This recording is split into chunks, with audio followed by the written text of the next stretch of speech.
So now Brightcom group है और आज लग गया है काफ़ी दिनों बाद लोअर सर्किट 35 रुपये 30 पैसे पर। और आज कहें तो एक करोड़ 80 लाख शेयर्स में अभी तक काम हो चुका है। मतलब लास्ट मूवमेंट के चलते यहाँ पर 1:54 या कहें 1-1:30 बजे के आसपास यहाँ पर जो है लोअर सर्किट की ओर ये निकल पड़े भाई साहब।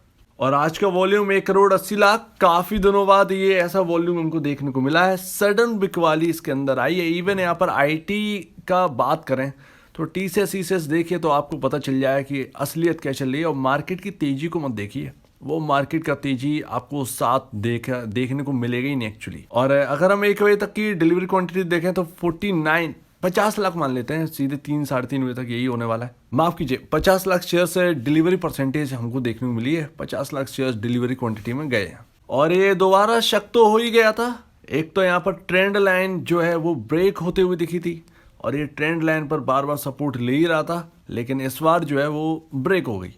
अब यहाँ पर सपोर्टिंग लेवल आ रहे हैं 35 रुपये 10 पैसे के आसपास। और यहाँ पर सबसे निचले स्तर पर इसका जो 52 वीक लो जो 29 रुपये 20 पैसे लगाया था इसने, वो है।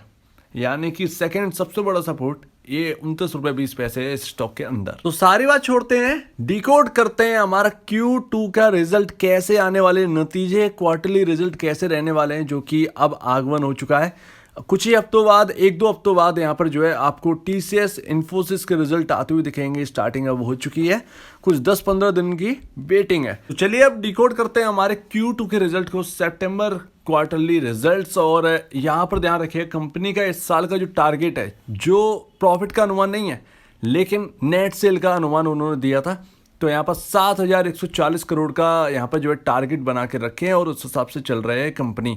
तो भैया यहाँ पर जब मार्च 2023 का रिजल्ट आएगा तो आपको नेट सेल इतनी देखने को मिलेगी।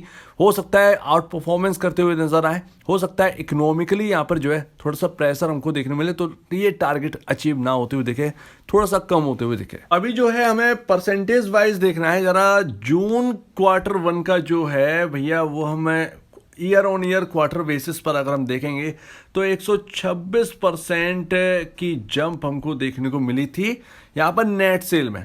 और यहाँ पर अगर हम क्वार्टरली बात करें, क्वार्टर ऑन क्वार्टर अगर हम देखें तो समथिंग आपका यहाँ पर जो है 19% के आसपास की जंप यहाँ पर देखने को मिली थी। 19.90% के आसपास हमको जंप देखने को मिली थी। तो क्वार्टरली यहाँ पर जो है क्वार्टर ऑन क्वार्टर 19.90% के आसपास जंप देखने को मिली, लेकिन ईयर ऑन ईयर बेसिस पर यहाँ पर 126% की जंप हमको देखने को मिली नेट सेल में। लेकिन इस बार ऐसा नहीं होगा, इस बार आपका अनुमान थोड़ा सा घटता हुआ नजर आना चाहिए। यहाँ पर अब जो सितंबर का जो रिजल्ट आएगा वहाँ पर आपको 126-127% की जंप यहाँ पर नहीं देखने को मिलेगी अनफॉर्चुनेटली, क्योंकि यहाँ पर जो टारगेट है वो एक हिसाब से रखा गया है। पहले बहुत अचीवेबल था, लेकिन यहाँ पर जो है थोड़ा सा इकोनॉमिक प्रॉब्लम की वजह से यहाँ पर लगता है कंपनी जो टारगेट है, जो यहाँ पर नेट सेल का जो टारगेट है 7,140 करोड़ है, वो थोड़ा सा घटा कर रखा था एक्चुअल में। तो हम ईयर ऑन ईयर बेसिस तो नहीं, ईयर ऑन ईयर बेसिस से अगर हम क्वार्टर को देखेंगे तो बाद में देखेंगे, लेकिन अभी हम देखेंगे क्वार्टर ऑन क्वार्टर। तो देखिए क्वार्टर ऑन क्वार्टर हमको 19%, 20-23% के आसपास जंप हमको देखने को मिली जाती है। तो एटलीस्ट यहाँ पर मुझे लगता है कि यहाँ पर इस बार जो कि इकोनॉमिकली डेटा यहाँ पर कहता है, क्योंकि यहाँ पर थोड़ी सी अर्निंग स्ट्रॉन्ग है, बाकी यूएस का डेटा स्ट्रॉन्ग है, यही तो बड़ी बात है, यही तो प्रॉब्लम है उनके लिए कि इन्फ्लेशन भी स्ट्रॉन्ग है और डेटा भी स्ट्रॉन्ग है, तो वो कोरिलेट कर रहे हैं एक दूसरे को, भाई एक दूसरे को मिलकर चल रहे हैं, तो ये एक प्रॉब्लम है। तो यहाँ पर ना उस हिसाब से आप लेके सकते हैं, एक एवरेज लेके चल सकते हैं 21% का यहाँ पर एवरेज लेके चलिए कि भैया 21% का रिटर्न, और माफ कीजिएगा 21% की नेट सेल में बढ़त हमको देखने को मिलेगी।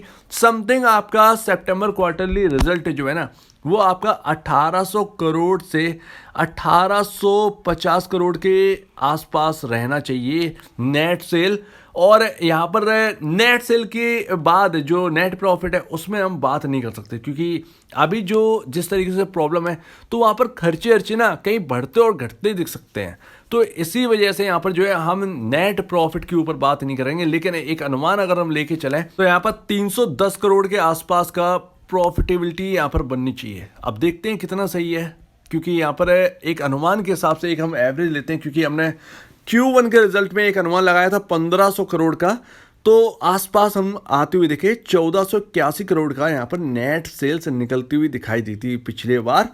तो हम लगभग लगभग पहुंच गए थे, हमारा अनुमान जो है वो ठीक ठाक निकला था। लेकिन इस बार जो गतिविधियां हैं जो कि इकोनॉमिकली में वो थोड़ी सी प्रॉब्लम वाली हैं, तो इसी वजह से यहाँ पर कुछ कहना जो है वो मुमकिन नहीं है। लेकिन नेट सेल के बारे में कहा जा सकता है कि हाँ भैया 1800 से 1850 करोड़ के आसपास का फिगर यहाँ पर जो है वो देखने को मिल जाना चाहिए। तो लेट्स सी, हमने अपने हिसाब से तो डिसाइड कर रखा है, उस हिसाब से देखें। और ये एक एवरेज तरीके से हमने देखा है, क्योंकि पहले जो हम देख रहे थे जिस तरीके से यहाँ पर जो है आपका एक आउटलुक दिया गया था, उस वक्त तो भारी जंप देखने को मिली थी। लेकिन इस वक्त इकोनॉमिकली कंपनी अपने हिसाब से ही डेटा रख रही है कि भैया एक एवरेज पॉइंट रखिए, एवरेज से ज़्यादा कंपनी लेके इस वक्त नहीं चल रही है बस। तो अगर ऐसे रिजल्ट आते हैं तो आपका अर्निंग पर शेयर यहाँ पर बढ़ता हुआ दिखेगा, पी रेशो और घटता हुआ दिखेगा। तो ये एक काफ़ी काफ़ी काफ़ी अच्छी बात होगी और यहाँ पर ऐसा होना ही चाहिए, क्योंकि दोनों ना आसपास आ गए।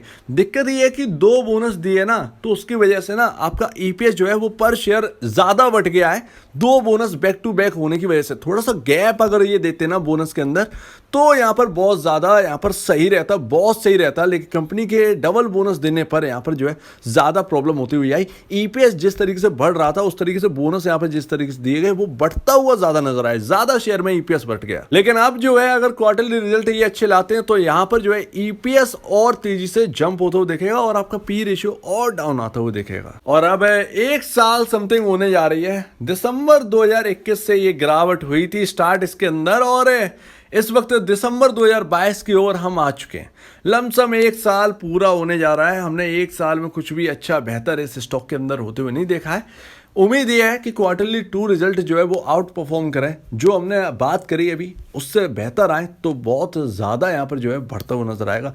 हालांकि यहाँ पर अगर एक चीज़ हो सकती है जो कि मुझे देखने को मिल रही है कि एफिल के अंदर जो है इन्फ्लो ज़्यादा आ रहे हैं, इन्फ्लोज ज़्यादा आ रहे हैं और दोनों कंपनियां लगातार बूम कर रही हैं। लेकिन इंडियन मार्केट में एफिल है और अगर इंटरनेशनल मार्केट की बात करें तो वहाँ पर ब्राइटकॉम ग्रुप छाई हुई है। तो अभी अगर ऐसा पॉसिबल है, अगर थोड़ा सा इन दोनों की जो कंपटीशन में थोड़ा सा नरमी आए, अगर बीसीजी एफिल से आगे निकलता है और ज़्यादा और एफिल की स्पीड जो है वो धीमी पड़ती है, देन वहाँ से इन्फ्लोज खिंचते हुए यहाँ पर आएंगे, क्योंकि एफिल जो है वो 52 वीक हाई के बिल्कुल करीब है। 1200-1300 के आसपास का शेयर चल रहा है और 1500 का हाई है उसका। तो ठीक है, इसको छोड़ते हैं, देखते हैं Q2 रिजल्ट हमारे हिसाब से आते हैं या नहीं और क्या स्पीच देते हैं हमारे। और 29 सितंबर तो भाई यहाँ पर जो है एजीएम होने वाली है ही, तो उसका इंतजार रहेगा। आपका क्या कहना है आप प्लीज कमेंट सेक्शन में कहिएगा Q2 के ऊपर। और Q2 स्टार्ट होने वाली ही है अब कुछ ही दिनों में। तो अगर आपकी इस वीडियो में कोई प्रॉब्लम है, कुछ पूछना है, कुछ बताना है, कुछ कहना है तो प्लीज कमेंट सेक्शन में कहिएगा। और अब दीजिए मुझे वीडियो देखने के लिए बहुत बहुत धन्यवाद दोस्तों।